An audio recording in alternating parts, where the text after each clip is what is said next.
बिस्मिल्लाहिर्रहमानिर्रहीम। अस्सलाम वालेकुम दोस्तों, अपनी नेक्स्ट वीडियो के साथ आपको वेलकम करता हूँ अपने इस चैनल में। दोस्तों, काफ़ी दोस्तों की तरफ से कमेंट आ रहे हैं, जैसे कि मैंने लास्ट वीडियो जो है अपलोड की थी यूके से रिलेटेड के कौन जा सकता है और कौन नहीं जा सकता, उस पे तमाम पे एक दोस्त की तरफ से ये भी कमेंट आया कि ये वही जा सकते हैं जो डिपेंड करते हैं।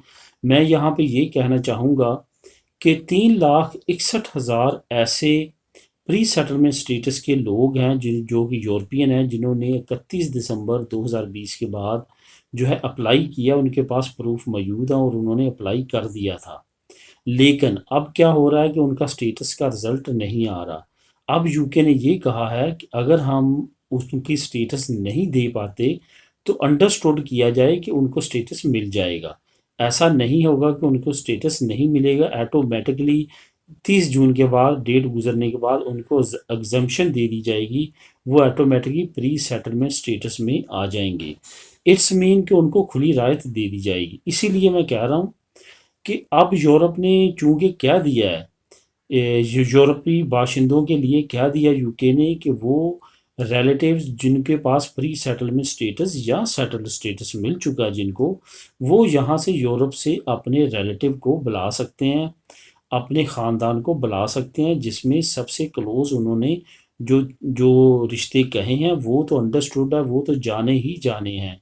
30 जून के बाद भी जाएंगे, जिसमें बीवी बच्चे वालदैन हैं। ठीक है। उसके बाद जो बहन भाई हैं वो काफ़ी तादाद में यूरोप में हैं, जो कि कमेंट करते हैं कि हम जा सकते हैं या नहीं जा सकते।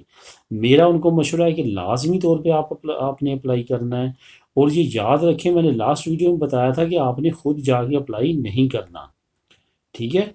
आपके वहाँ पे जो रिलेटिव है, जो आपका भाई है, जो आपकी बहन है, उन्होंने आपके बिहाफ पे वहाँ पे अप्लाई करना है और वही आपके लिए जो है वो स्टेटस निकलवाएंगे और फिर आप यहाँ से फ्लाई करेंगे।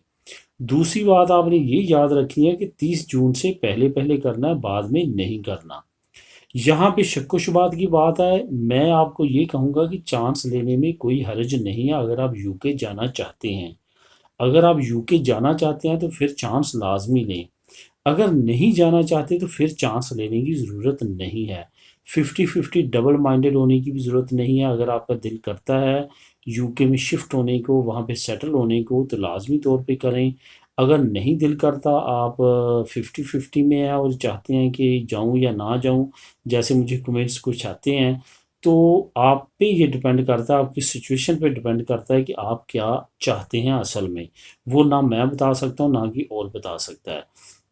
यहाँ पे ये भी आपको बताता चलूँ कि जो इस कैटेगरी में जाएंगे, उनका स्टेटस उनके बुलाने वाले के साथ साथ जो है वो नथी होगा।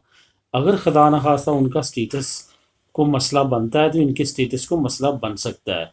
लेकिन अगर किसी को प्री सेटलमेंट स्टेटस मिल चुका है या सेटल स्टेटस मिल चुका है तो उनके साथ बहुत शादो नादर ही है कि कोई मसला बने, वरना उनका स्टेटस जो है वो कंफर्म हो चुका है और उनकी आगे जो सेटल स्टेटस है, उसके बाद सिटीजनशिप, वो तमाम चीज़ें जो हैं वो एक रूट पे चढ़ चुके हैं। आप जब वहाँ पे आपको काम की इजाज़त मिलती है, आपको स्टेटस मिलने के बाद कोशिश करें फ़ौरन अपने जो डॉक्यूमेंट है उस पर काम स्टार्ट करें, टैक्स पे करें, ताकि आपकी जो डॉक्यूमेंटेशन है आपके बुलवाने वाले से सेपरेट हो। तभी आप फ्यूचर में ज़्यादा सेफ रख सकेंगे अपने स्टेटस को। तो दोस्तों, ये थे आपके कमेंट्स के आंसर्स और ये थे कुछ जवाबात जो आप लोग मुझसे पूछना चाहते थे। मिलेंगे नेक्स्ट वीडियो में नई इन्फॉर्मेशन के साथ। अल्लाह हाफिज़।